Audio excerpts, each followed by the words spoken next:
Recording in progress.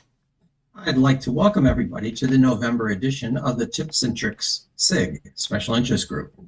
Our format is, as usual, the open forum, and then we can go into some of the topics that I had sent out to the group after the open forum. After that, we can have a wrap up, and I'd like to open up the floor for soliciting the first question of the evening.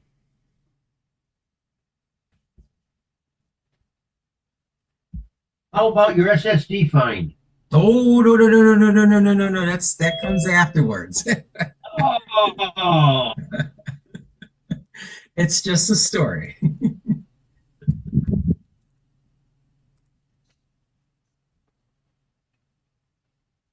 No one's got questions, problems? I have my hand up.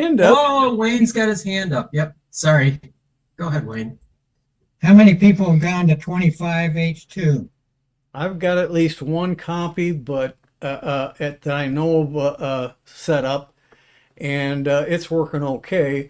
I've got at least two other 24H2s that haven't gotten the invite yet. You got to remember, you can't get it immediately. They roll it out so that only so many people can get the new upgrade. And all it is, if you got 24H2, it's just turning on a lot of features you've already got installed on your system with the 24H2. And that's all it is.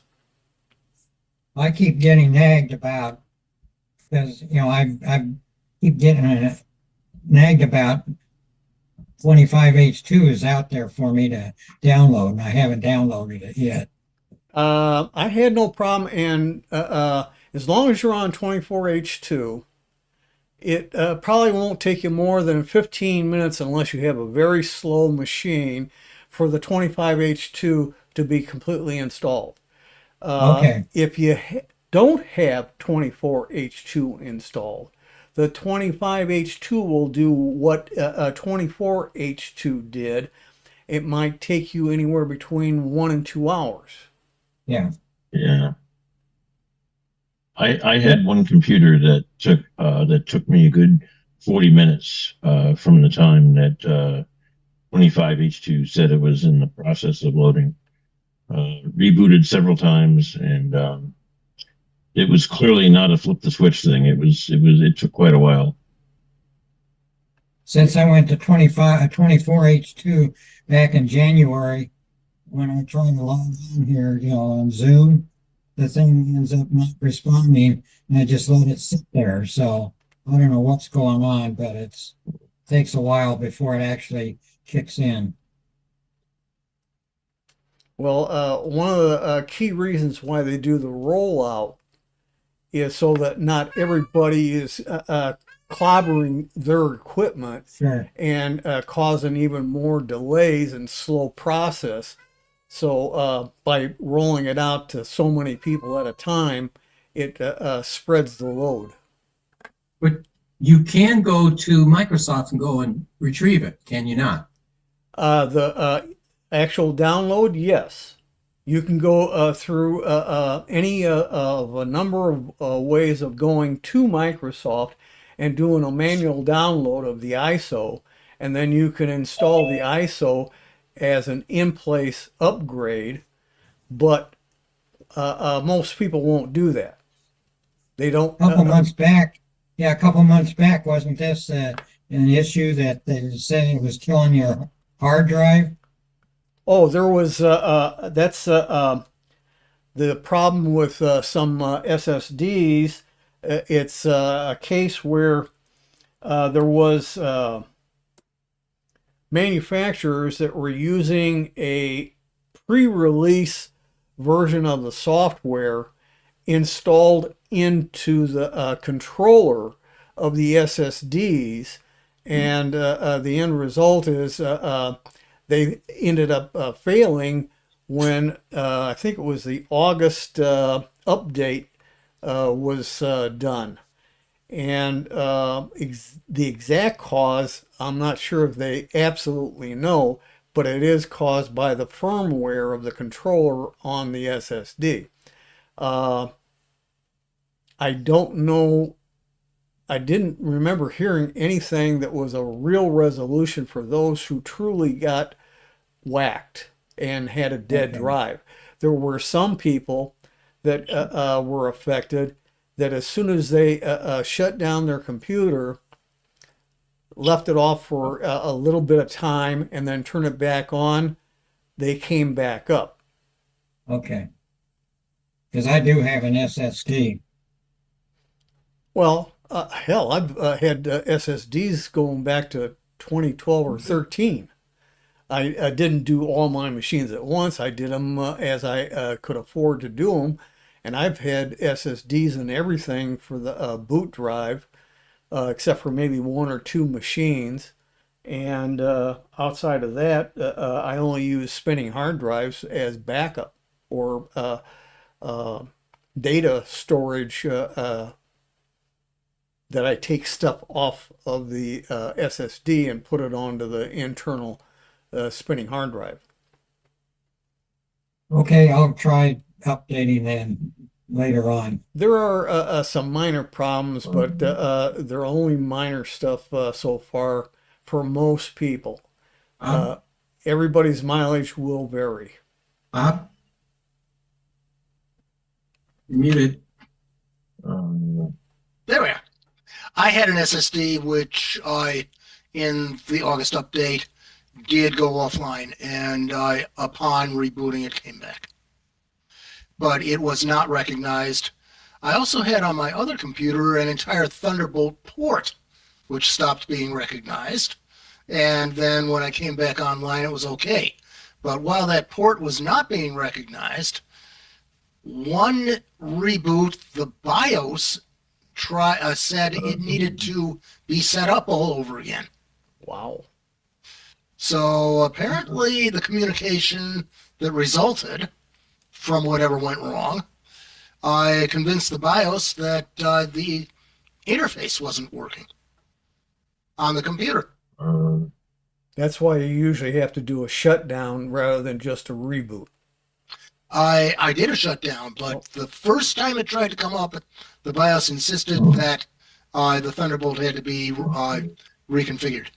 Wow. I did not end up doing that. What I did was I unplugged the drive from the rear port and unplugged my Wi-Fi dongle from the front port, which was on a dock, and then I just switched them, and they came back up because they were new devices.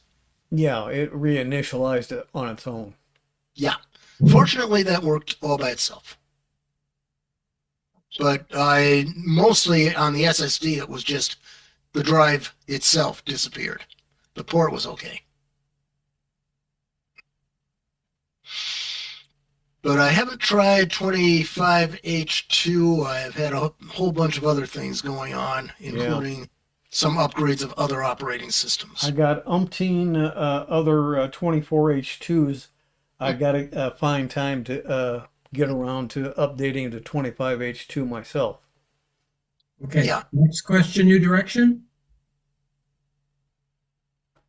I kind of mentioned this to Tim before. I have a laptop that I was endeavoring to use the unofficial Tiny 11 upgrade to take it from 10 to 11's laptop won't configure and won't take normal upgrades because it doesn't have everything that Microsoft wants.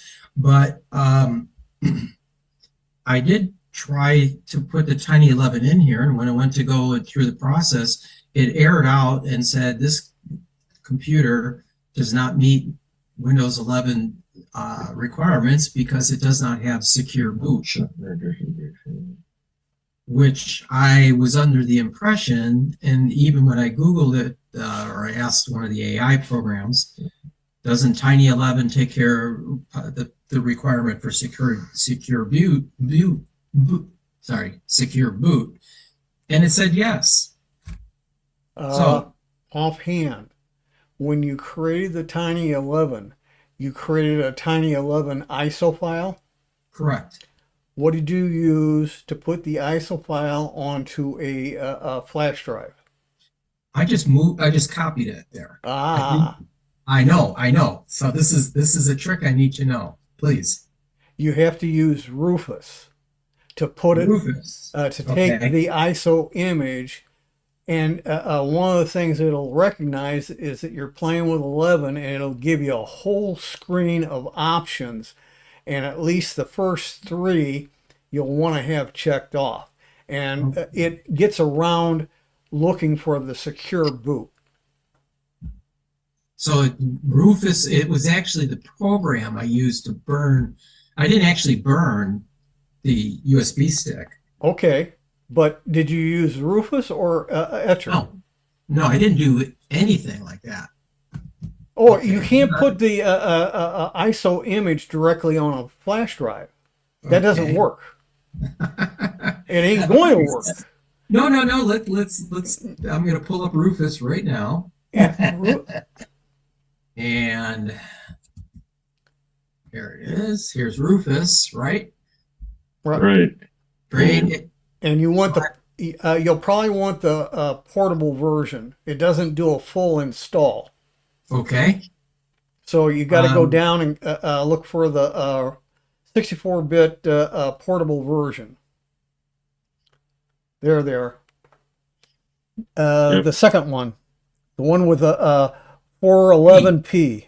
Yeah. Okay. Yeah. Got it.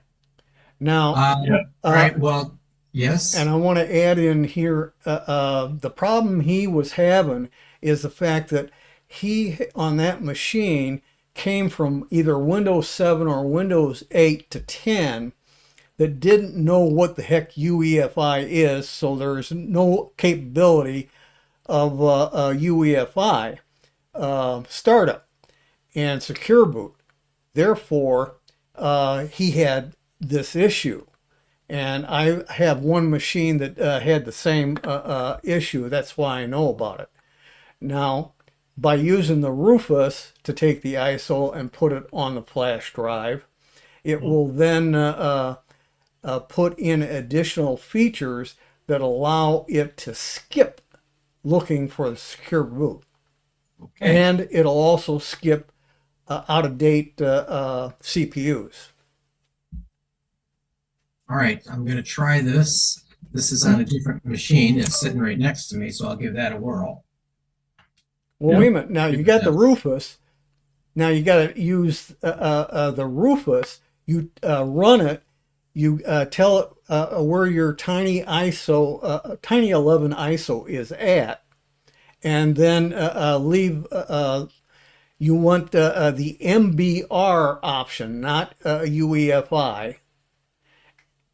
And then when you start it up, you can then take the extra checkoff boxes. And usually the first three are the main ones, but there are some additional ones. Bob? Right. So the key, Sanford, is that when you bring up Rufus and you point it to your flash drive, you point it to the ISO file, and some of the Windows 11 options are not going to be on the main screen. They're going to appear in a window once you hit go. Right. Okay. So you got two screens. You'll have the initial screen to initially say, this is the ISO image, this is the drive I'm going to burn to, etc., etc. You want to be MBR, not UEFI. And you have an option of putting a label on that drive that you can read when you plug in the flash drive, identifying it as a tiny 11. And then when you say go ahead and burn, that's when you get the second screen of options. Okay. I'm glad I'm recording this because I'll play this back later on. You can't play it back. You can only do this I one meant later on, I time. can It's play one this time. back, the video, and I can make sure I catch those points. One time I'm- only.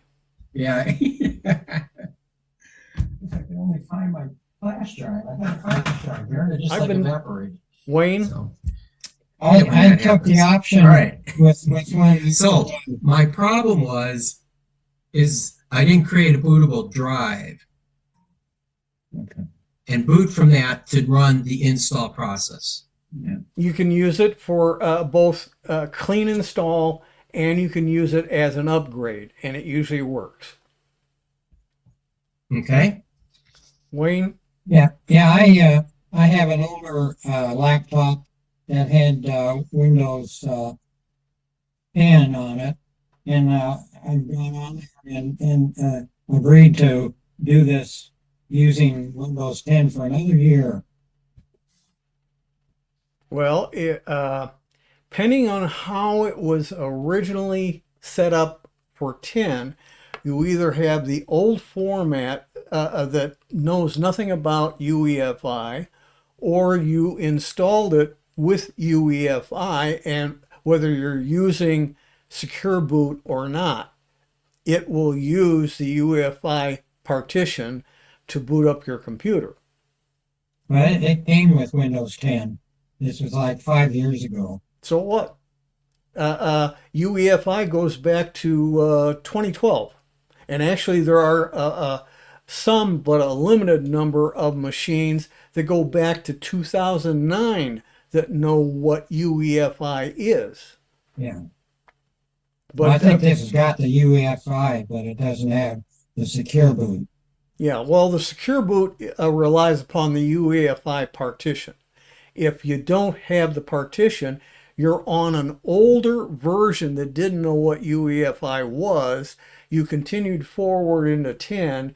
You're using what's called MBR partitioning instead of the current GPT partitioning that's required by 11.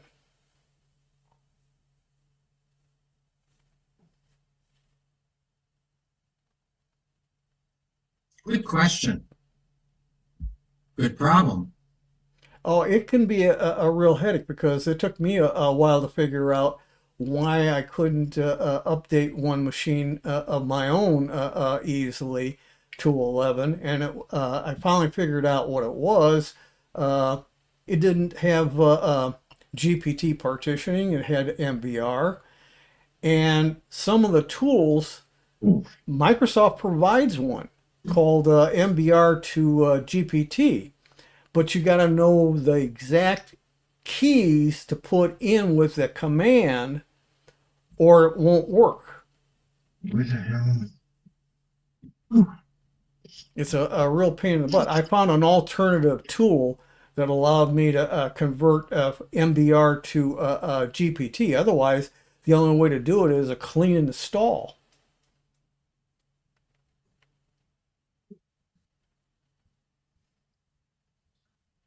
And 10 didn't care whether you had MBR or GPT. It didn't matter to 10.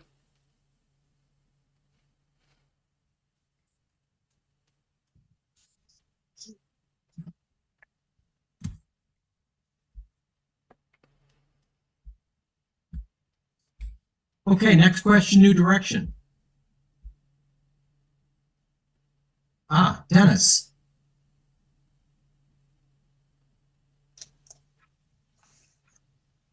So yesterday, my wife tells me we bought a new TV a few months back, and she uses an Apple phone, and I inherit her old Apple phone, so I have an old one.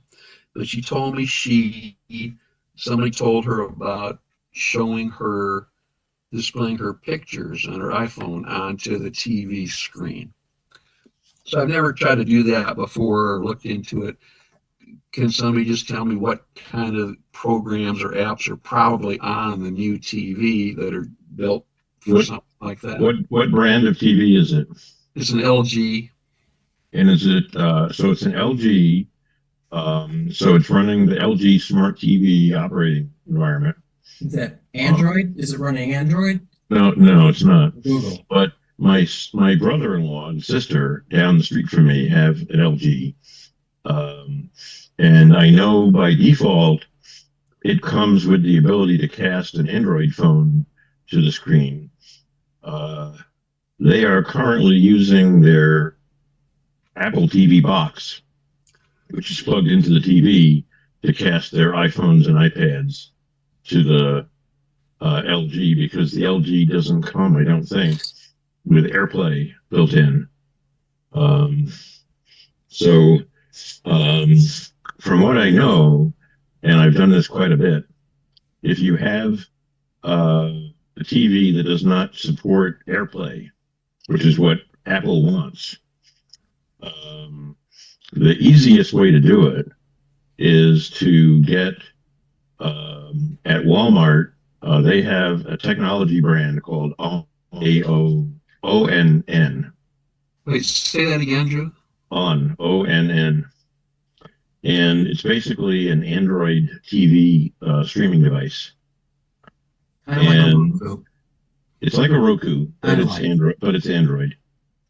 And they have a couple of different price points. One of them is like $25, and the premium one is like $40. I have their premium one, I think, which is $45. And then inside the Google Play App Store, you'll find a program called Air Receiver, AIR space receiver. And the developer charges, I think, $2 or $3 for a one-time charge. And you can buy it once and use it on as many devices as you have in your account. But the point is that it provides AirPlay services for Android. And once you run your LG TV, you plug this device in, you switch to HDMI 2 or 1 or wherever you have it plugged into, and you launch Air Receiver, and you can have it run in the background, so you don't have to run it every time. And then your Apple devices, when you go into the AirPlay to send to a receiver, your TV will appear in the list. I was going to mention, I think I remember that Roku devices will support the Apple devices as well, but that has to be researched before you jump off the edge. So if I'm understanding what you were saying, Drew, I would have to buy two things.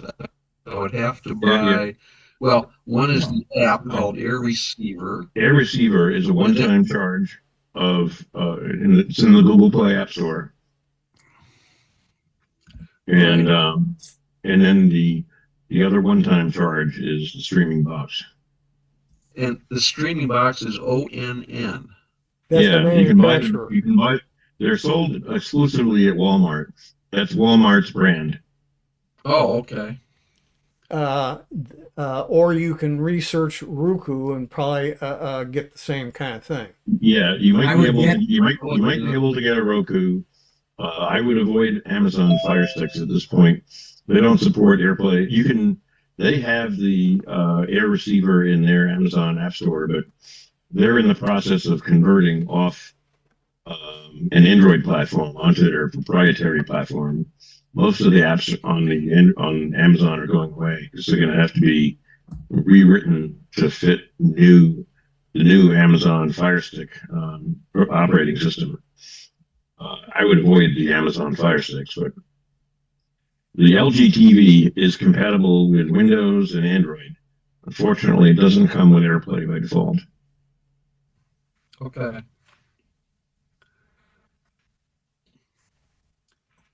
There you go, Dennis. Yeah, this is the ONN. And right. You see how it says new in 2023. We're almost in 2026 now, so I would not buy this box because for $5 more, you can go to Walmart and buy the Pro version. Oh, I just Googled the name, that's all. And just this popped up. Yeah, you don't want to buy this. You don't want to. We don't want to buy this particular one, but I will say this product has gotten some very good, strong reviews on the amount of RAM that they put in there, good processing power, that it's able to keep up with everything you want it to do. So this is a good choice. The first thing though, Dennis, did you try streaming? Did you try to send a picture right from your phone to the TV? No, I've never tried anything like that before. So before you do anything, I would open up your pictures and choose, what do they call that, AirPlay. And is Bert here? If Bert was here, he could demonstrate. I didn't even look and see if Bert was here. Bert could demonstrate us on his iPhone on how to do this. Get the fuck out of here. Sorry? Sorry, that was me yelling at my dog. Okay. She just yanked my HDMI cable out of my computer. All right. So Dennis, I can't physically show you how to do this, but I can walk you through it immediately, like right here. If you had your iPhone in your hands, I could walk you through the step. You want to do it? Well, I'm in a different room from the TV. I don't have the iPhone. My wife is actually using it to watch something online. Okay. All right. Well, So I can't actually do it now, but what I was going to tell you, if you just pull up the picture, and in the lower left-hand corner, you'll see a file folder with an up arrow on it. Tap it. Tap on that. When you tap on that, the second row of items, you'll see AirDrop listed in there. And you just click on AirDrop, and let's see, that should, if your TV accepts AirDrop, it may just show right up there. Bob, you want to add, Permick? oh, just have the TV turned on. That's it. Oh yeah, the TV has to be turned on in order to do that. But I mean, I don't have to go to any particular screen. The TV is just turned on anywhere, and You're correct. okay. The TV, if this works by just built into the TV, you should be able to go right from your phone, find the TV, and send it to it. Okay, I'll look for that. Okay, I mean you could do that right away easily. Pete, you have your hand up. Bob, is the TV connected to the home network? I mean, Is your TV? Oh, that's a bona fide question. I didn't even get to that one. Dennis, is your TV been set up to communicate to your home network? No, So it's not hooked up to the internet at all? it's That'll be a prerequisite. Yes. I have a Sound TV service. So Astound does have a wireless box attached to the LG TV, and the Astound box connects to the Astound router. Yeah, so there's a wireless connection. So are you getting, there is okay, so there is a Yeah. wireless connection. So you are hooked up to the internet on Yeah. that TV. Yeah. Have you tried streaming already to that TV? No, I haven't tried streaming. Well, you want to make sure the TV works for streaming. So who set this TV up for you? Me, I just plugged it in. And that was about it. Okay, and as you walk through the processes, it should kind of walk you through. One, it was setting up the internet. The other should have been testing out the software, the interfaces, the applications that are on there. The only thing I remember is the phone and the TV have got to be on the same network for it. Well, that's true too. We're trying to establish that you got the TV set up so it's working. But if he's using a different router for the TV service. Well, my wife's iPhone does connect to the Astound router as well for Wi-Fi in the house. Okay, so we've established that works. Okay, Yeah. Bob, you got your hand up, patiently waiting. Yeah. First of all, LG TVs use WebOS, which is a modification of Android TV. It fully supports Google Play, and it has native support for at least some aspects of Apple AirPlay. So I know this because I have an LG TV that has WebOS. Right. So you might. And I just double checked that, and I will concur that some newer models. My brother-in-law has an LG that's a few years old, and technology in this market can change in a year. So ultimately, the answer is yes, but it depends on the LG model number that you have. But some of them do come with Apple and AirPlay support built in. So you may not have How to do I buy find anything. that? You Pardon? So Dennis, step you one may is not to get have the to web, buy. get the You may step not one have. is to get the TV on the Wi-Fi because it has to be on the Wi-Fi. You Okay. you may not have to buy anything if you test things out first. Right. Yeah. That's- So yeah, step one is set up the TV, and step two is test it with, and it was an Apple device and see if it recognizes it. Do you When have I to did a launch search, this web OS? You have to launch that on the TV in some No, manner? no, that's the operating system that runs the TV. Okay, okay. on my Apple, it said to cast to your TV, ensure your phone and TV are connected to the same Wi-Fi network. Then Yeah, use the they're both cast connected icon. to that router, yeah. Yeah, so then use the cast icon and supported apps like YouTube or Netflix to send video content to your TV. You can also use devices like Chromecast or Roku for casting from your phone. Right. Okay. And also on the LG, make sure that you update to the latest firmware version because sometimes the TV, when it ships from the store, may not have a new enough firmware to support AirPlay, and Yep. the newer firmware might have it available. Yeah, Usually, it seems whenever I turn that, and we don't use that TV every day. It seems like whenever I turn the TV on, it's always telling me, "Oh, there's another update out there Right. to get." Yeah. Well, it's going to do that because it's new. that's right. Okay. And you'll- because you don't leave it on or, running very frequently, it's not going to get updated as often as it should in the background. right. And that's very normal. And then after a while, like a year or so, the frequency of updates will start declining. Okay.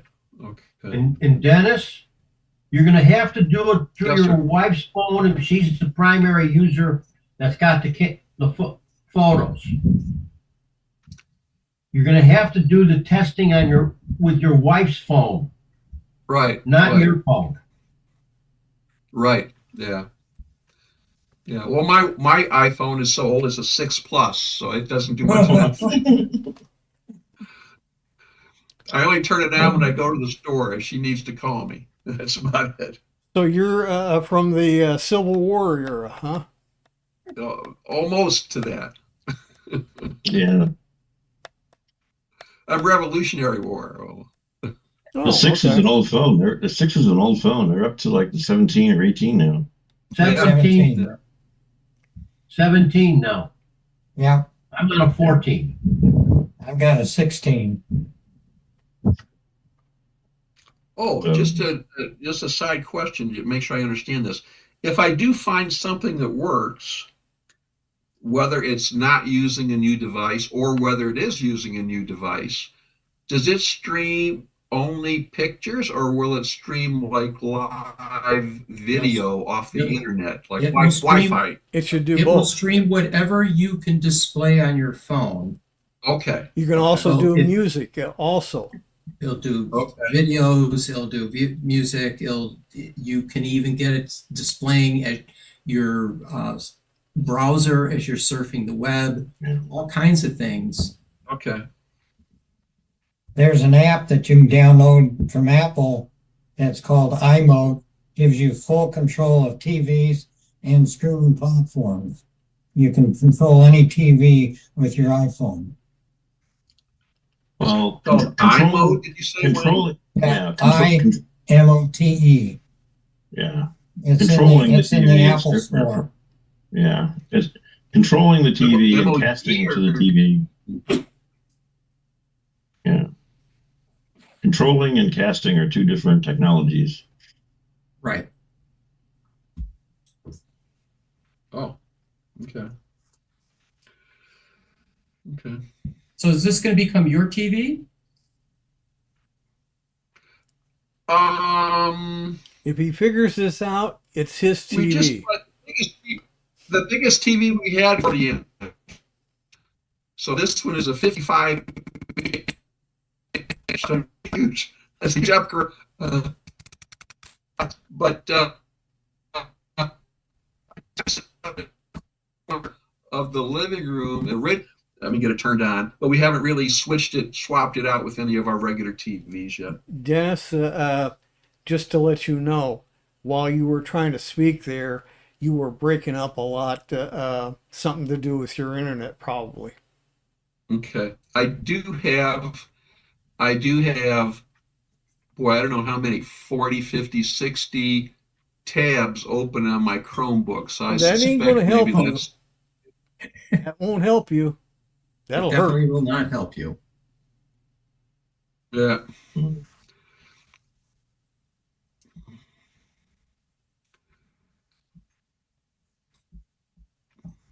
Okay, next question, new direction? None. Shall we go into some of the things that I sent out to everybody in the email? And this time I numbered them. Hopefully the numbers are there. And you guys could easily just say, how about number X? Oh, before we start that, I have one thing to throw in real quick. As some of you may know me as the guy who knows a lot or does a lot or tests a lot with ad blockers. I was reading some computer news the other day, and I came across a program that's available for free that I didn't know about before I paid for the ad blocker that I use. But it uses the same technology. It operates in Windows at the network layer. So it's not a browser extension, but it's a Windows app. And you run this, and it blocks all the ads in your browsers, no matter what the browser is, Firefox, Chrome, doesn't matter which one it is. And it's called AdBlock 360. And I've run it. I loaded it in a virtual machine, and I've been running it for about a week, and I've tested it against my ad block programs, and it's very impressive for a completely free ad blocker.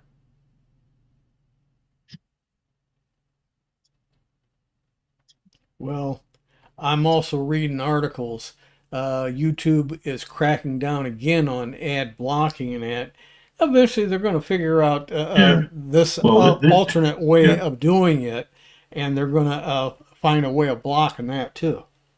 Yes, eventually they will. But for right now, the ads are not part of the actual video. Until they make the ads part of the video, there will be ad blockers. This one lives outside the browser, so Amazon has no way of knowing or detecting that you're running an ad blocker because there's no extension to find.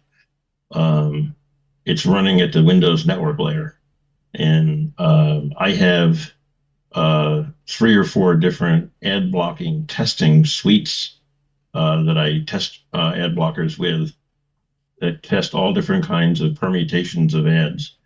And this one scores very high. And it has worked flawlessly at blocking the YouTube ads.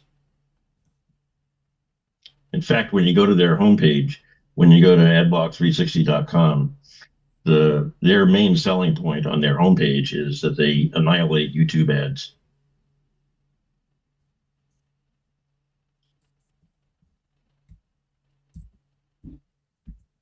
Drew, do you know if it works on Linux? Yes, I have a Linux ad blocker that's a system-wide network level blocker.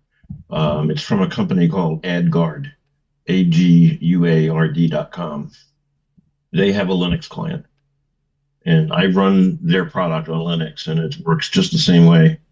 It blocks all ads in Firefox or whatever browser you have installed on Linux. I have a license for that as well.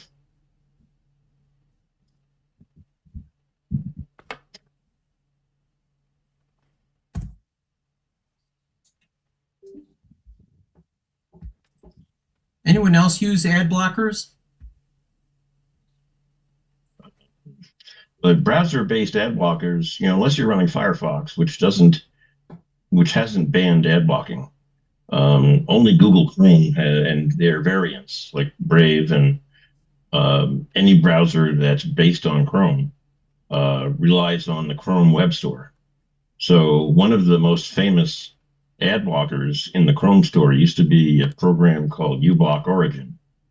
And Google has banned uBlock Origin from the Google Play App Store because it worked too well at blocking all of the advertising that they want you to see.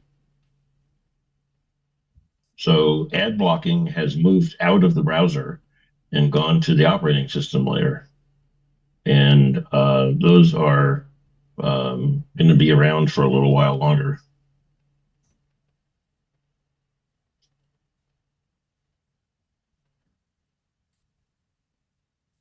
Anyone else want to comment on that?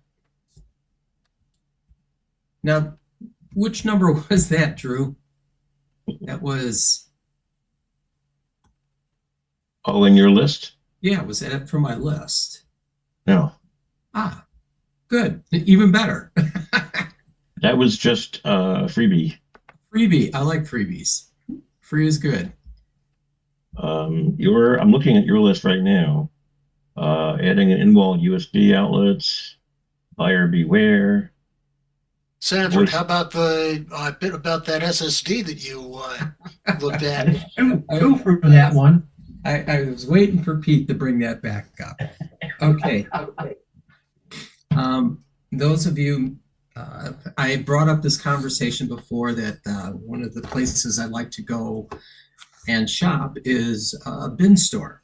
Bin stores are return merchandise that are sold in stores, and it could be from Walmart, it could be from Target, it could be a lot of it comes from Amazon.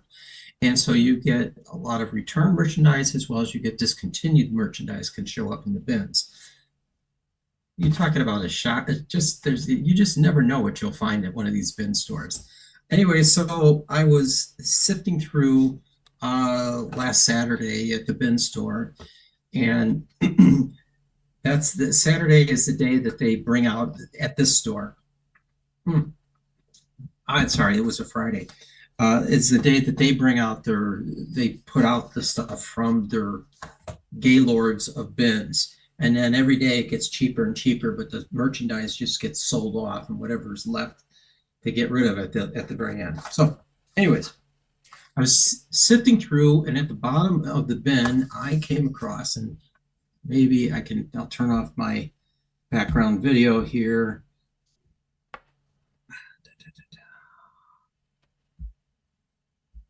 No. Okay. I came across this. I don't know if you guys can read this correctly. Is it backwards or forwards on the reading? No, it's perfect. That's a Okay. Samsung 990. Okay. Yeah, it was a 990 Pro M.2 2 terabyte SSD. Look at that. With heat sink. Yeah, with a heat sink. Okay. The box completely factory sealed. I opened it, complete with barcodes, serial numbers, everything. And when I opened it, it had the manual. Beautiful. Just thought, great. This is new. No one's used it. I don't know how I came across this great find. $7 for this $200 item.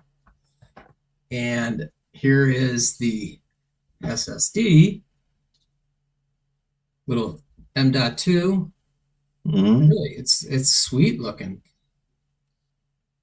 Came with the manuals and everything. So, and what was in it?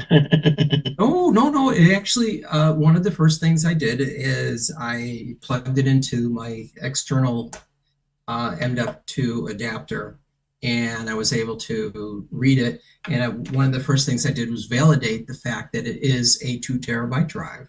And I ran a program called Validate, which I found to be useful for finding bogus USB sticks and bogus drives that I've picked up at the bins. Every now and then you'll come across something like, oh yeah, right. And this was another one. I was like, I don't know about this, but it was sealed. So I was really wondering, did someone buy this and return it? If they did, how'd they get the seals were still all in place. So opened it up. Like I said, it was a gorgeous looking drive. Everything on here is correct. So I plugged it in and I validated the capacity is correct. The next thing I wanted to do was to upgrade or update the firmware. So I went to Samsung's site and had found that in the past, when these first came out, there were some issues with them overheating. There was issues with them losing data. So they, wanted everyone to make sure they updated the firmware to the latest version. So the program used, I think it's called Magician by Samsung. And what it will do is it will go out to the drive, and you know what, I'll plug it in here. Plug this drive in so you guys can see this software and it at work. Just give me a moment to get this puppy going here. Hopefully it'll work because I did have a conflict. All right, let me find that program, Magician.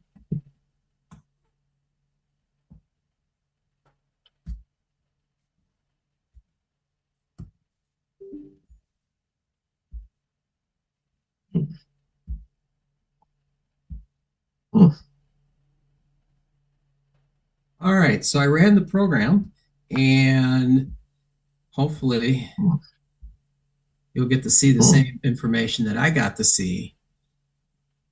So it's checking out the health of this SSD. Oh wait, it's checking the wrong one. Just so you know, it's checking my native one and not the other one. Let me see. Stop.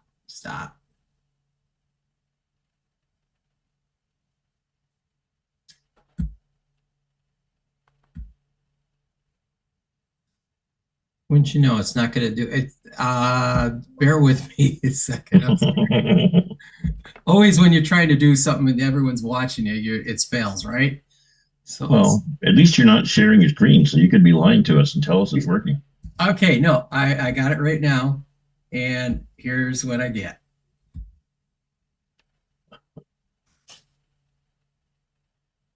Everyone read it? Yeah, what? It says, beware, this device is not a genuine Samsung SSD with a valid serial number. It's a counterfeit. So it's not supported. What do I do? Is this another piece of garbage that I just throw in the trash? Do I try it? I mean, I tried it. I loaded, I cloned my hard drive across to it. But what you can end up getting is, shall we say, a Chinese low-grade device. In other words, if it's, you said you checked capacity, and it is the correct amount of capacity. Right. But when you try and transfer large files like video files, etc., to the drive, it starts off pretty good and then it falls off very fast to a very slow speed. Right. That I understand, and that's what I was expecting to happen. But I did run this program called ValiDrive, if I can get it to display here.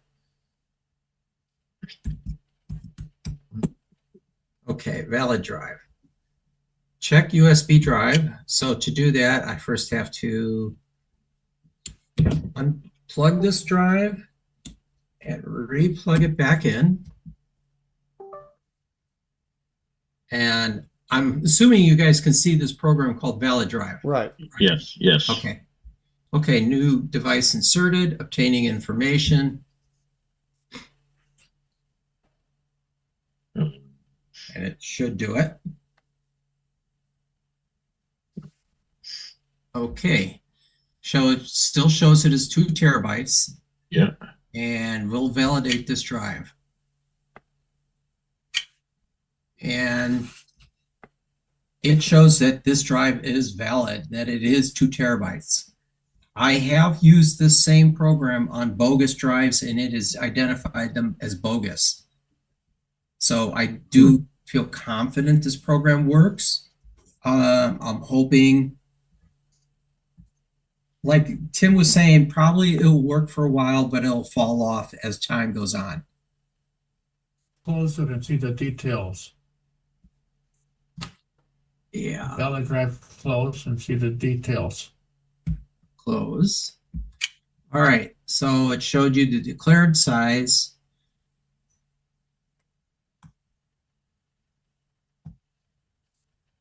Samples and reads and writes. I mean, it passed all the tests. I don't know what the percentages mean. Have you used this before, Aldo?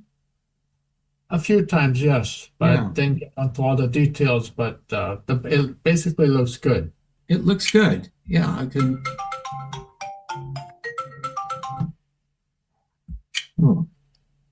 So, yeah, it looks like a valid drive. Who knows what will happen? I would use the drive as a temporary storage unit. Yep, that's exactly what I'll wind up doing.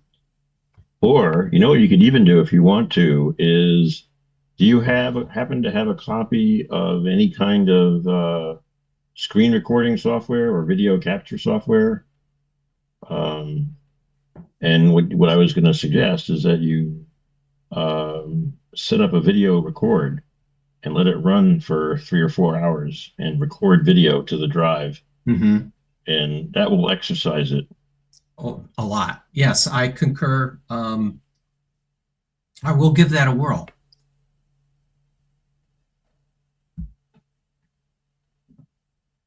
So that is my story.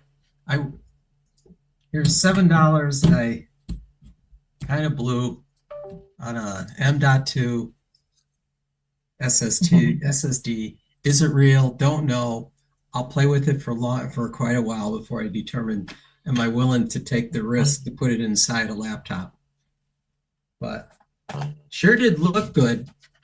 You know, I can't believe even the brochure that's in here looks perfect. I could not see any typos or anything wrong with it. So you wonder to what extent these counterfeiters are willing to go to sell you a bogus product. That costs a lot of money to make those brochures up. It's an OEM over there that's making the real drive. It's just making a few more than it ships to the company, and it just so the serial number doesn't pad. I don't care about the box. And they can print a box. Maybe I don't know. I don't know how this got flagged as being China, right? Right. Well, this Samsung would have came out of Korea. If it, who knows who broke the rules? All right. North Korea or South Korea?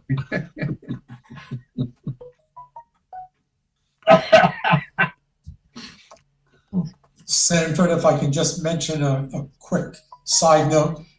You mentioned your desire to go to those places, I think 2 months back, and I suddenly realized there's a place in that chain near me. So I went in and looked around. They didn't have anything of interest. So I talked to the manager and I said, look, I live close enough by.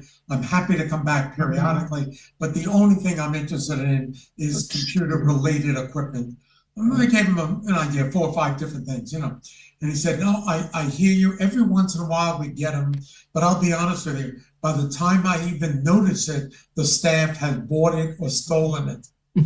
So he said, I hope you come back, but there'll probably be nothing here of that type by the time you come in. You know, and I will say your mileage will vary.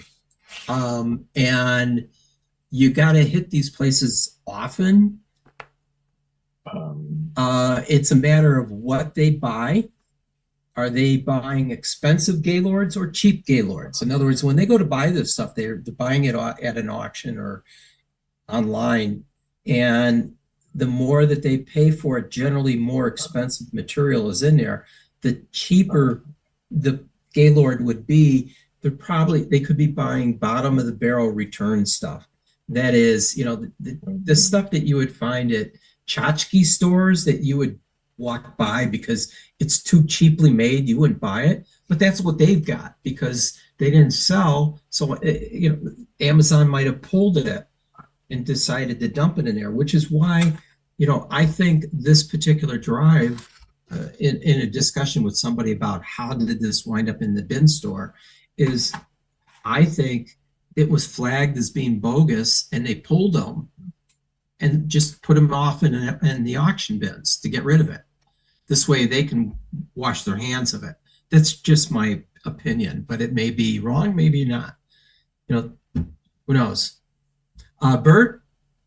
Yeah, I wanted to mention, I had a client that made products that they sold in the U.S.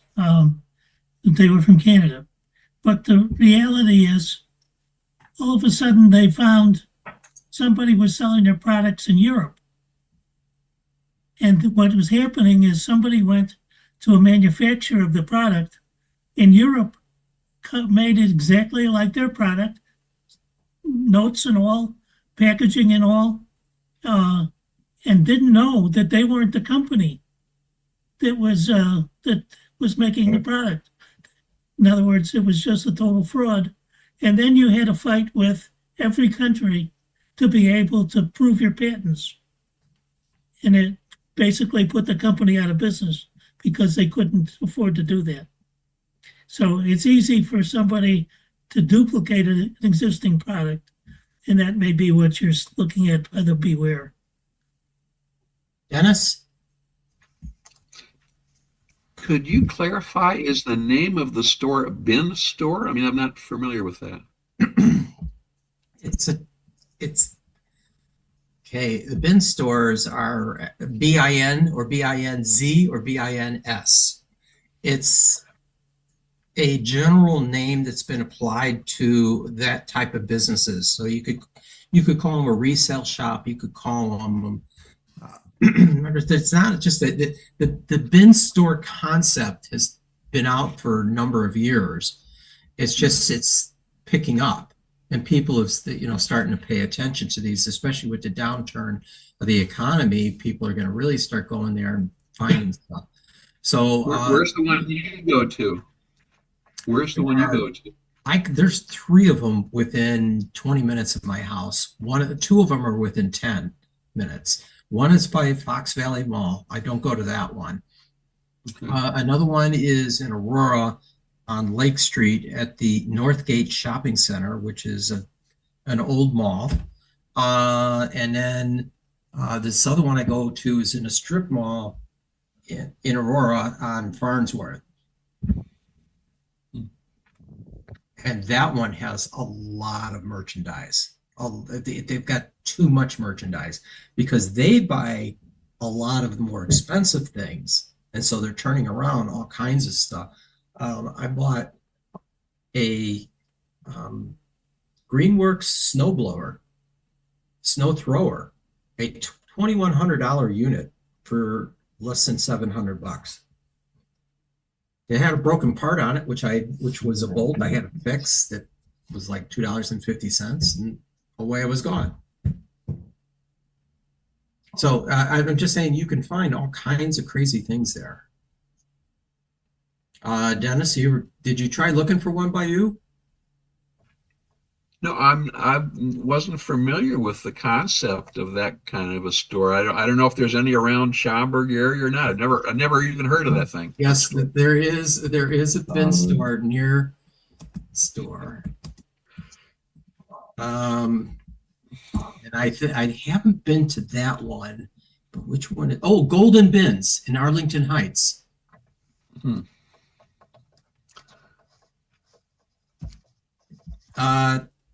220 West Rand Road. 220 West Rand. Okay. Right. That's a bit of a ways, but might check it out someday. Okay. Let me show you pictures of this particular store. This is not an endorsement of this store. This is just right. Are you up going and look? My wife just showed me pictures of the auroras that somebody's taking right now in Batavia. So they might be out. All right, so this is kind of what it looks like. And you see what they got, these long troughs here. It's a mass of stuff. Oh, yeah, massive. Piles of stuff. Oh, right. okay. And then every day, the prices drop. Now this one looks like they've got washers and dryers there. But, each one has different merchandise. Some have a lot of clothing, some have a whole range of stuff that you can buy there. And as you see, their prices, they start I think at $8, and by Wednesday it's $1. So you get your best selection the first day, but I have found that going back days later, you still find a lot of good merchandise in there. Okay. So that's my story about an SSD.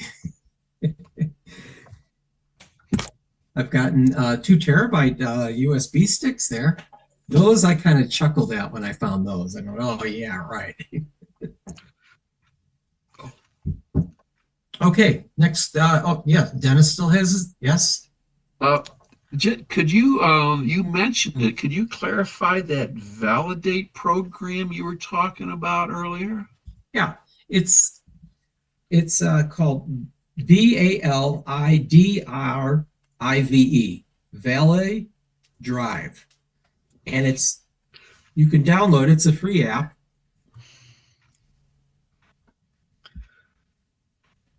Let's see if I can find it where it is. It's one of the Gibson research tools. Yes, thank you. Thank you. I remember when I talked about this one before that Gibson Research was the author of this, which they make good products. And so like if you look on this Valley Drive, this one on the left that's got a green and red, that's what you'll find on a bogus drive, is that same map structure, which is what I found on some bogus USB sticks.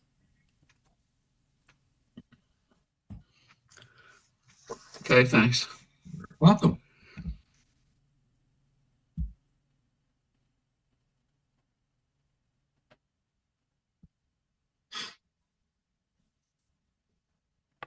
All right, next question, new direction, pick from the list. I saw regarding the free apps that are available, one of them is Ditto, the clip art, clip background, whatever. I found something a little bit different called Clip Angel. In Clip Angel, you can edit and write. You can't see that. First time I've seen them. Well, we'll look at them. Sorry, my wife's showing me pictures from the auroras that she's taking. They don't look like what's behind Wayne, though. Aldo. Yes. I got sidetracked. What did you ask? There's a clipboard, and one of them is called Ditto, DITTO.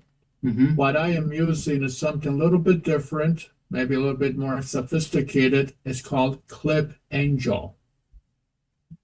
You can edit and you can save like about thousands of them.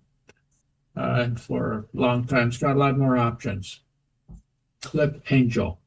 Oh, we're talking about the class of programs that give you more enhanced history in your clipboard. Correct. So with the clipboard, you can save a whole bunch, and it's not just 24 hours like normal. They'll be there forever, and you can save like about thousands of them if you want. And you can also edit them and say, what it's about. Clip Angel? Yes. It's got an alien as a logo. Dumb. Wow, look at all these features. And you've been using this one for how long? Just a couple of weeks.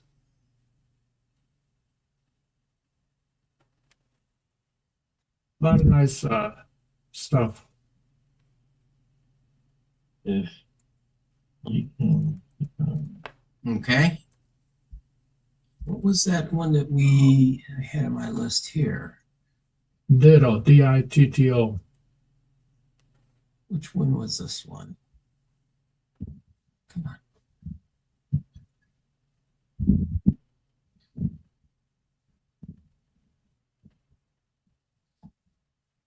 How about number 6? No, was it DID? Bear with me. authorize.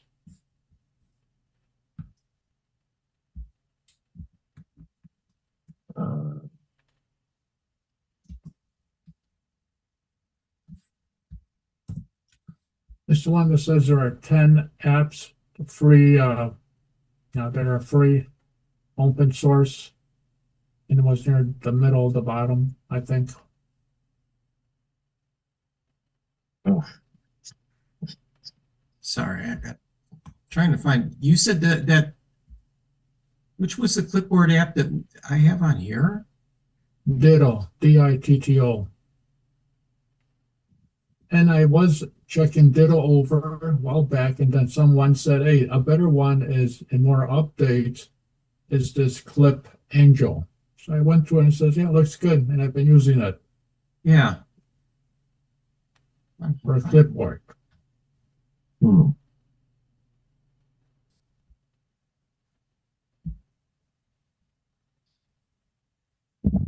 Anyone else use a different clipboard manager?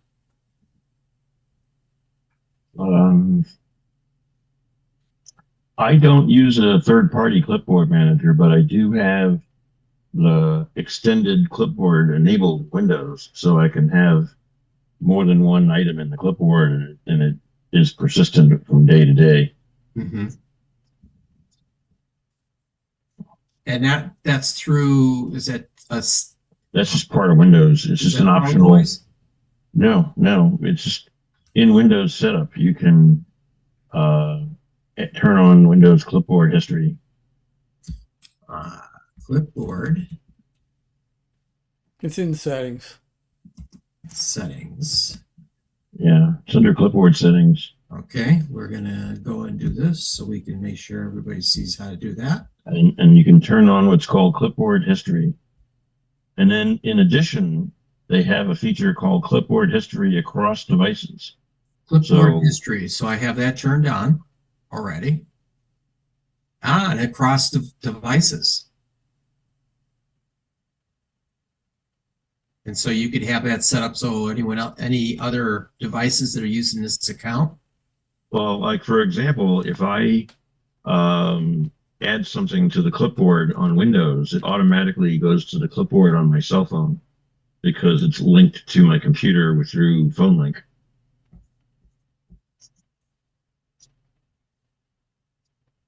Normally, what they mean by across devices are other Windows computers using the same Sanford K account.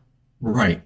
But if you are also, like I am, a user of Microsoft Phone Link, the clipboard, your phone becomes a valid device.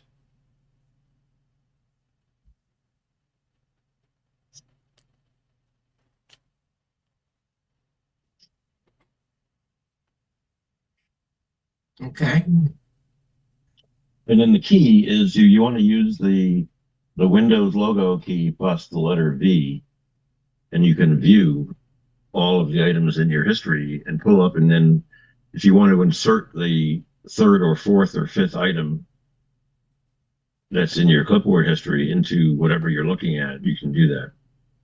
Got it.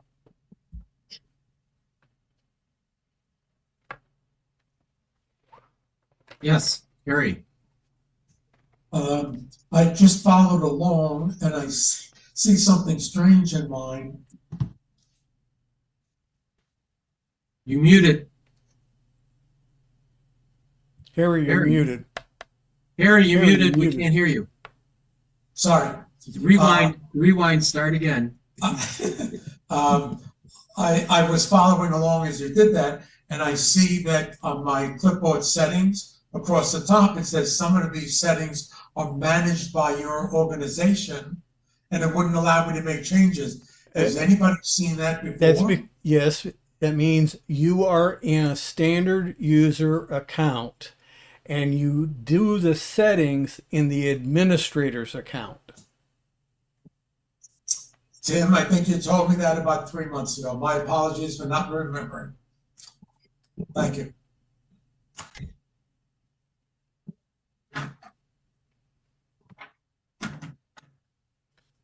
Okay, Number 6. number 6. Clear out what I was doing there.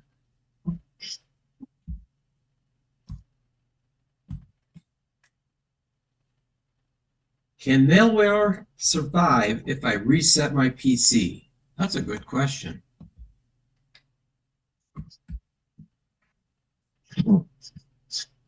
I'll have something to add to that.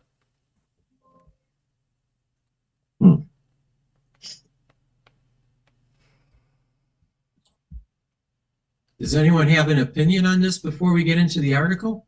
Like I said, I have an opinion after you talk about the article. Right, okay. Anyone else have an opinion? Anyone I experience? suppose it depends on what your definition of reset the PC. I mean, if you and where the malware is. I mean, Yeah. in other words, I was on a meeting yesterday where somebody learned after the fact that their Windows recovery partition had an infection. And every time they tried to reset their PC, they reset the virus. So you have to get rid of both partitions. So you may effectively need to actually format the hard drive and possibly recreate your recovery partition and put a new recovery image in there. Yeah, because it Well, states here. I'll tell you from firsthand experience, not for me, myself, I was consulted by a user. He had been hacked so severely, his printer was infected. You can't do anything about it other than replace it. Hard drives get infected in certain areas. SSDs can get infected in certain areas. You can't get rid of it. Formatting won't do a squat of things. And there are other places they're finding, even in the CPU at times. So this guy, he had a totally infected home system that he was also using as a personal business type system, and was totally hosed by that. He bought a new laptop. We set it up at the nearby public library. Everything was looking pretty good. He started using it. The hacker found him, and because he accessed some of his online accounts that had a monitoring software installed in them, and infected that one, and he got it sent back to the manufacturer, who kept the whole thing because they want to see what all got infected and maybe how to prevent that in the future. I don't know. But he got a secondary system, and within a very short time, that got infected. We had on one system installed Linux, and they hacked that as well. So the moral of the story is, if they want to get your system, especially a hacker, they have persistent software. They have the knowledge and methodologies and software to infect your hardware so that you cannot clean it out. You have to replace everything. which is often what businesses wind up having to do when they get an infection like this, they just buy all new equipment. That's right. And that's about the only option you got. Now, but like the article says, there are two kinds. There are pieces of software that are memory only. There are some that are memory, but they have a file on your system. So the first one, just restarting your computer, clears your memory. It may be gone. The one that has the file on your system can be re-triggered to reinfect you time and time again. That's where you use something like Malwarebytes scanner, and it will remove that. But when you get hit hard like this one person I was consulted by, you got no alternatives. The I hope they hardware, paid you well. all your hardware is literally reduced to junk. I hope they paid you good money. He gave me a pretty good amount, but I you couldn't go. do much for him. I did as much as I could, and I tried different tricks, etc. But I'm not a cybersecurity expert either. All right, so back to this article though, is the article says that there are steps you can take, and I think Tim kind of went through some of it. Could be in your partitions, it could be in the firmware, it could be anywhere that it's hiding. It's a matter of rooting out, and how much do you want to spend rooting it out? And if you recall a file that was saved in the cloud that was already infected, you're just going to bring it right back in. Right. And that's a tough one to. Also, too, if you have image backups, which everybody should have on a computer, those image backups may have infections in them that will be restored when you restore that image, hoping that solves the problem. Right. And So it doesn't always show up right away either. Yeah, If you do the talk about restore, it here that you should be deleting partitions or deleting the drives if you have to. and well, then when you do a reinstall. restore of a backup image, it says you don't care about what's on the drive. You're restoring the image as it was made. And so it's erasing all that stuff and rebuilding it as it does a restore. But if that's infected, somewhere along the line, that infection will reoccur.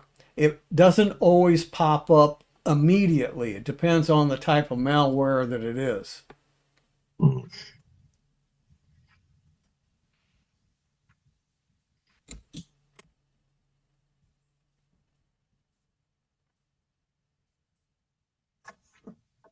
Anyone else want to oh, Dennis, yes. Just a question for Tim. Was that user, was he like Windows 11 or Windows 10 or what was that? At the time of this, he was on Windows 10. Like I say, on a machine that he had, I did install Linux, and it even hacked that too. And the reason is they, once they got him really infected, they knew all of his online accounts. They got into his online accounts, and anytime he activated any one of those online accounts, a little bell went off in the hacker's machine that says, hey, this idiot's online. Go nail him. And that's exactly what they did, even with Linux.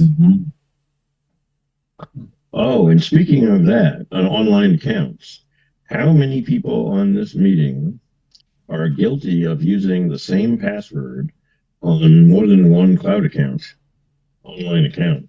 If you have a favorite password, don't use it in more than one place.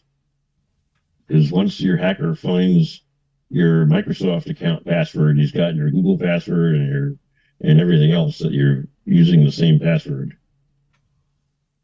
Well, here's another little gotcha in relationship to what Drew just said. Okay, everybody uses browsers. You may have 1, 2, 3, 4, half a dozen or more browsers on your system for various reasons, We don't care about that. They all allow you to save usually at least 10 passwords of online accounts. They're supposed to be encrypted. The original browsers for a long time did not encrypt your saved passwords, but that changed many years ago. They encrypt them. But when you have that browser open, all your browser passwords are available to a hacker or some sophisticated malware.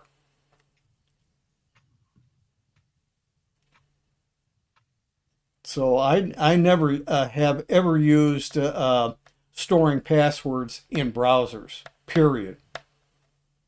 Yeah, I concur. I don't agree with that either. I store them all in my password manager. Yeah, but even there, with a password manager, if it's online at the time the malware or a hacker are active, also, they can access everything you got in a password manager as well. My password manager is just a local database file. It's nothing online. That doesn't matter. Whether it's local or in the cloud, it doesn't matter.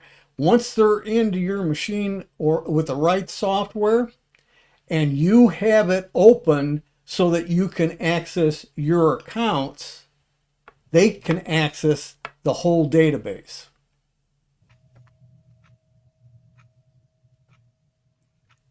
So basically, you have to log in to a password manager, go to the one account you want, and close the password manager to stop any extra activity beyond the account that you just logged into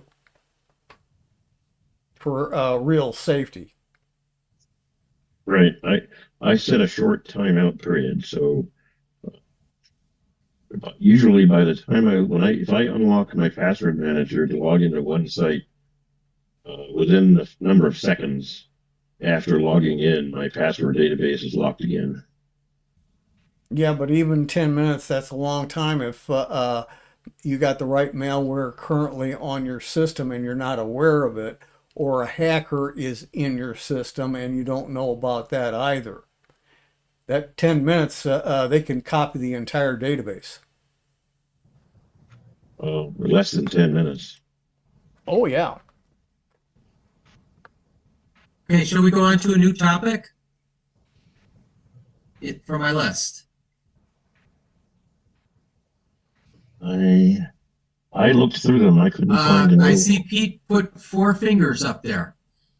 4 fingers. Okay, Yeah, we got 4 he fingers. wants 2 doubles or 4 singles. Yeah, he's looking for a Number drink. 4. He wants Number a drink. 4. He wants a drink to be this. Yeah, 4 fingers. That's 2 Right. doubles or 4 singles. Yeah. That's Let's do number 4. Okay, number 4. Let's see, number 4.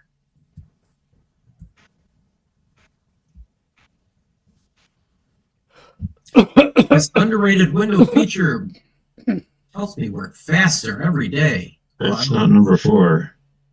Okay, there, so there it is. Windows typing. yep, Windows typing that you can dictate directly, right? Yep.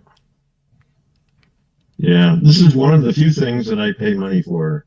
I subscribe to a third-party voice dictation software for Windows.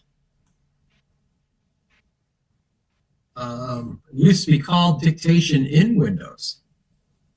Yeah, So is this built in? it is built into Windows. There are 2 different variants of Windows speech recognition. This one is built into Windows and interprets your language locally.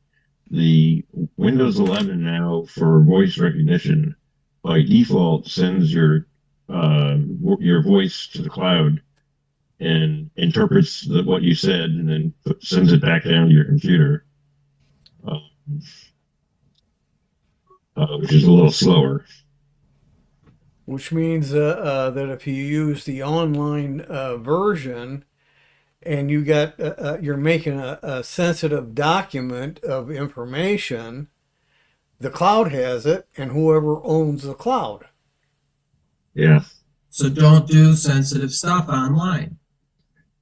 Yeah, this is one of the gotchas where it's like if you're using Windows 11 voice recognition to dictate a memo that you're going to do something bad, in an email or online social posting, Microsoft has a copy of your email too. But this does not apply to this group. You never know. None of us have malicious intents here. So dictation typing. Sounds like Drew's one of the few people that's used it. Anyone else? Yeah, Are you giving away your copyright because it's going online? There is, because it's going on, if you use the online version, like Drew was talking about, versus the local one is yours, period. It could be copyrighted. But the online one, because it goes to other people, I don't think you can copyright it. That's something you'd have to check out with a copyright lawyer. I don't know. Right. Why wouldn't you? If you're creating the content, you still should be able to do it. Yeah, Microsoft purchased a company called that does voice dictation, and they incorporated their technology into Windows 11. And your voice is not yours anymore. It's Microsoft's. Yes, and there have been legal challenges, and so far it goes against you getting your rights on the copyright. Let's not get technical here. Hey, it's fact. Let's not get technical because we're not lawyers. No, this was a statement by someone who went through the legal process and lost. Yeah, if you're gonna do online voice dictation, be forewarned that what you say is going to be out there for for whoever Microsoft employees do. It has the same effect of you going out on the street with a soapbox. You stand on the soapbox and you spiel off anything you want. Well, you're not protected. Okay, wait. Well, let's stay on topic here. We're just talking about the dictation program. That's exactly not the legality of who owns it if you're using it. Let's leave that up to the lawyers. So is the Microsoft one that's embedded going to Microsoft to do the translation? Or is it totally on your machine? I think that's through the Copilot process that it goes to the Microsoft. If there's a old local dictation that was in 10 that's probably still in 11, that one doesn't go to the cloud unless you have Copilot active with the microphone on. In which case you're doing double dictation.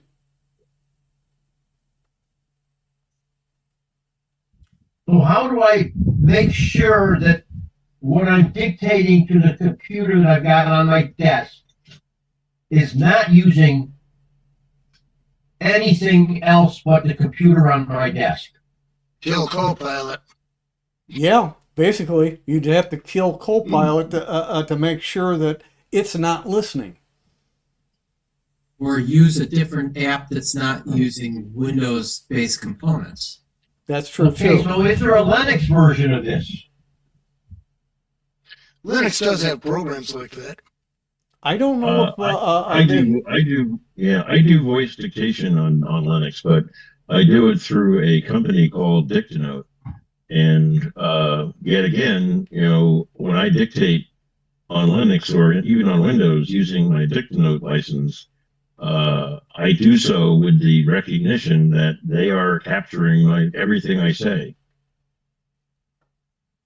Yeah, I don't know if for certain if there's dictation locally for Linux or not. That's something you'd have to Yeah. research. I've been doing voice recognition for 30 years. The product that I used most of my life is only available in a commercial license now for $600. So I stopped buying it. It was a company that Microsoft owns the people now. Dragon, naturally speaking, was a company that was independent for a long time, and then because of the lack of sales and the shrinking market space, they got purchased by some other company that eventually got purchased by Microsoft. And that code is now part of Windows 11.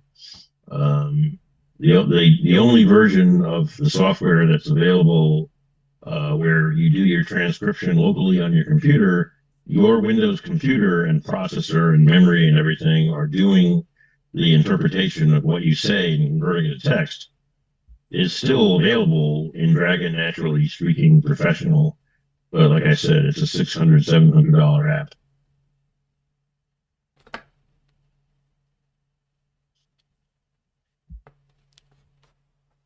So if you were to turn off your internet and then do the transcription, would it still be on your machine? Maybe. It depends. With Dragon, yes. With Windows, no. Yeah, with even the Windows one that he's talking about, that is Dragon Dictate and Natural Speaking, that would be local if you have no internet, Wi-Fi or Ethernet. However, if you're actually using the version that is using basically Copilot to go to the cloud, all bets are off, because I don't know if it would work to begin with. It's supposed to take your voice, what you're saying, to the cloud, interpolate it, and send the text back to your system. Yeah. No internet, it can't do that. But right. You don't get anything back either. Yeah, the built-in voice recognition with Windows, which you get with the Windows logo key plus the letter H, it won't work without your internet. So that's why we're saying there are two now versions in Windows. But if you're not connected to the internet, you only get one of them to work. Right, and it's not worth using because trust me, it's not worth the hassle of trying to get it to work. Yeah, Dragon Dictate even had problems of you have to go through a training process to get it to figure out your speech so that it's got the highest accuracy, and you still then have to go through the whole process after you dictate it to edit it for errors, spelling errors, grammatical errors, etc., etc. Yeah. So you got a lot of work. So in other words, use it for stuff that you just plain want everybody to be able to get to, and you don't care, and you don't want necessarily a copyright on. So you use it for like dictating to a text box for an email or for a well, if you bring up an AI, say as an example in Windows, Copilot, okay? If you look down there where you can type in your answers on the right side, there's a microphone. And if you click it, as you speak, instead of typing, you will see a green bar going up and down in the microphone. That means your voice is going up to the cloud, and it brings back the text of what you're speaking, and you see it on your screen. Okay, so what I'm thinking, and Bert, I see your hand. Let me finish this sentence first. What I'm thinking is on my Linux box, I've got a camera and a microphone because we're talking here on my Linux box. Yeah. On my desktop, I have neither a permanent microphone nor a camera. Okay. So in other words, in my desktop is the Windows 11, so it won't recognize anything I click on that microphone and chat. In what do you call it? The AI. Yeah. Because there's no microphone. Only if you've got the microphone turned on does it hear. I have no microphone on that machine. If you got no microphone, then it won't activate and cannot send anything to Microsoft. I'm wondering if it's worth my effort so that I can talk like that to put a microphone on that machine or not. I can always unplug it. It's whatever. Bert, I see you have your hand raised. Yes, I wanted to point out that there's also voice access, which lets you talk to your computer and various commands that probably came out of Dragon Dictate years ago. It's been on the computer for several years. And that's where it's always, if you have it activated, it's always kind of like, hey, whatever. And it does a list of commands that you can pull down to be able to access your computer verbally to load programs or move around. It also seems to me that even if you're not online when you're texting, when you're using documents and text, that when you turn it back on, it's going to sync everything anyway. So there is no really preventing everything from syncing all the time, no matter if you're local or if you're online. That's true if you're set up to sync your stuff, say to OneDrive. But if you don't have syncing set up, then there are still other privacy issues where stuff is being recorded in the Windows operating system that may eventually get to Microsoft. Well, basically, if you're using a computer, it's not private, and that's just the way it is. If you're on the internet, just consider it out there. Right. Well, but you can't not be on the internet or your computer won't turn on. Oh, I turn mine on and off, whether it's online or not. Bob put some good information in the chat. Bob, you want to tell us what you put in there? Well, these are Linux applications. The first group are toolkits, which are available in Linux, and you would have to tinker around with those. And then there are more user-friendly applications. SpeechNote, Handy, and Recipe. I mean, if anybody is interested in doing voice dictation and you're not concerned about your voice being captured in the cloud, there is a company called Dictanote, and it works in a browser. It works in Chrome, only in Chrome, not Firefox, because they use speech recognition APIs built into Chrome to do their work.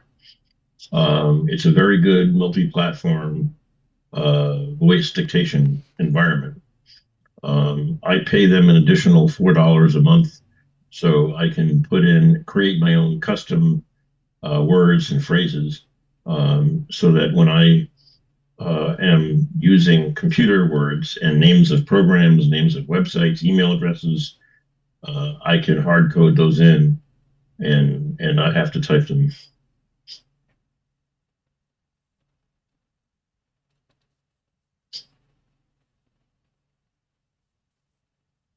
Okay, anyone else want to comment on that? Great. This was a good subject. Voice dictation. I know that a lot of it's being taken over by AI for sure. Okay, Well, next. one thing I've noticed is that ever since I started using AI and I've watched other people using AI, even people who normally do a lot of texting via SMS with their thumbs tend to talk to their phones when they're using AI. Goes a lot quicker, I guess. Well, I've seen in grocery shopping in the past, and had primarily people with Apple phones that they're talking to their phones. They're not talking to another person. They're talking to Siri, which is now being taken over as an AI.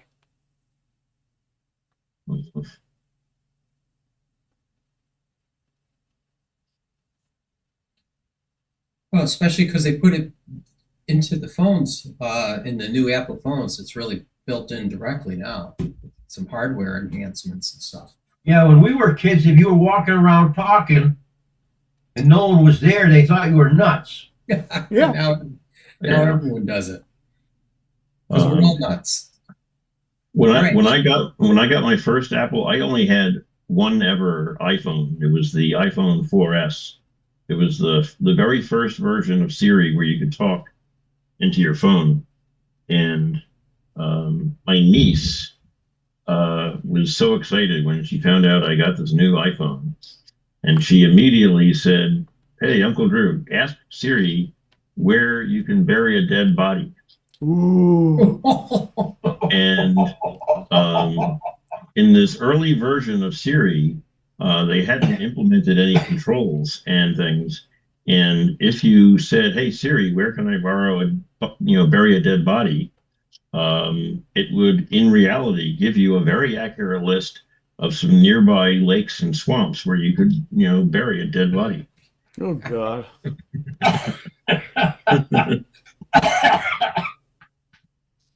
Oh. So, did you bury a body? You'll have to He find out. buried his niece. Yeah. Bert, you have your hand up? Now, this morning when I opened my computer up and went to Microsoft Edge, which is what I use, they did a big push on trying to get more and more people to use the features, including voice access, which ties to what we were talking about.